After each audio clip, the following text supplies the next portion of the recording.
எல்லாருக்கும் வணக்கம்.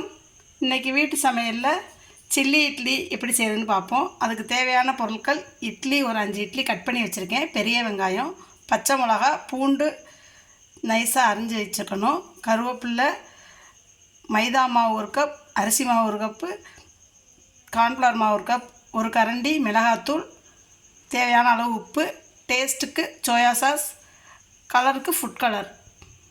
இப்போ எப்படி செய்யுதுன்னு பார்ப்போம். ஒரு பவுலில் அரிசி மாவு, மைதா மாவு, கார்ன்ஃப்ளவர் மாவு, காரத்துக்கு மிளகாய் பொடி, கலர் பொடி கொஞ்சம், ஃபுட் கலர் பொடி, உப்பு தேவையான அளவு.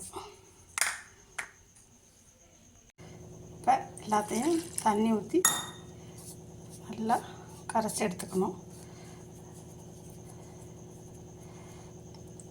அது எப்படின்னா தோசை மாவு பதத்துக்கு, பஜ்ஜி மிக்ஸ்லாம் போடுவோம்ல, அந்த மாவு, பஜ்ஜி மாவு மாதிரி அந்த பக்குவத்துக்கு எடுத்துக்கணும். இந்த பக்குவத்தில் கரைச்சி வச்சுக்கணும். இப்போ அடுப்பில் கடாய் காய வச்சு எண்ணெய் ஊற்றிக்கணும்.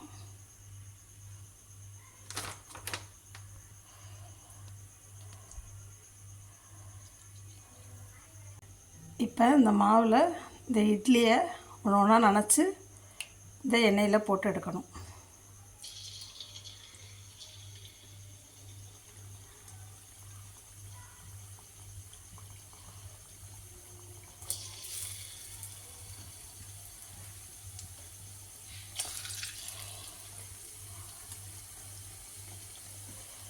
இப்படி எல்லாத்தையும் பொரித்து எடுத்துக்கணும்.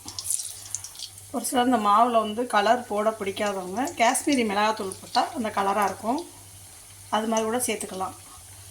நான் வீட்டில் உள்ள மிளகாத்தூள் தான் போட்டிருக்கேன், பிஎஸ் மசாலா மிளகாத்தூள்.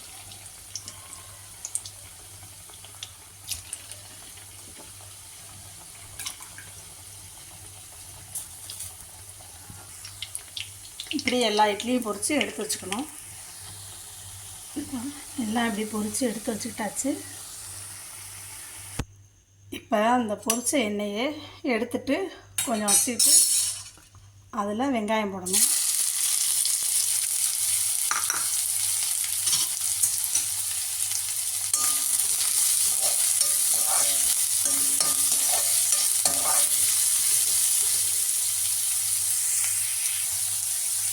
பூண்டு சின்னதாக இருந்துச்சுனால அந்த பூண்டு போடணும். பச்சை மிளகா,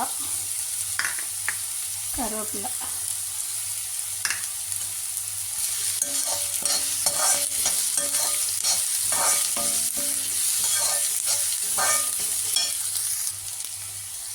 லேசாக உப்பு போடணும். ஏன்னா வெங்காயத்தில் உப்பு சாரணும், மற்ற எல்லாத்துலேயும் போட்டாச்சு, வெங்காயத்துக்காக வேண்டி போடணும். இட்லி மீதி இருந்தால் சாயந்தரத்தில் இந்த மாதிரி பசங்களுக்கு செஞ்சு கொடுக்கலாம், நல்லாயிருக்கும். இப்போ பொரிச்சு வச்சா இட்லியை போடணும்.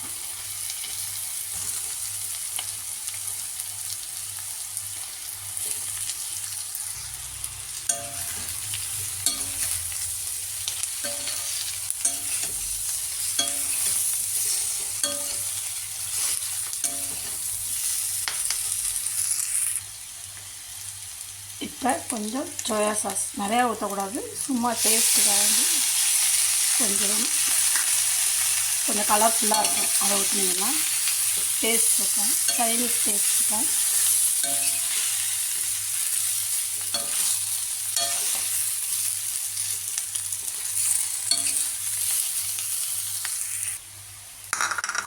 இப்போ ஃப்ரைட் இட்லி ரெடி ஆகிடுச்சு, சில்லி இட்லி. நீங்களும் செஞ்சு பாருங்கள், எப்படி இருக்குன்னு சொல்லுங்கள். பார்த்துட்டு செஞ்சு பார்த்துட்டு லைக் பண்ணுங்கள், ஷேர் பண்ணுங்கள், கமெண்ட் பண்ணுங்கள். தேங்க்யூ.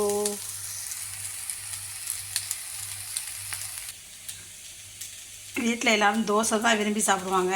ஆனால் நீங்கள் இட்லி இந்த மாதிரி இருந்தால் செஞ்சு கொடுத்தீங்கன்னா பசங்க நல்லா விரும்பி சாப்பிடும். நீங்களும் செஞ்சு பாருங்கள்.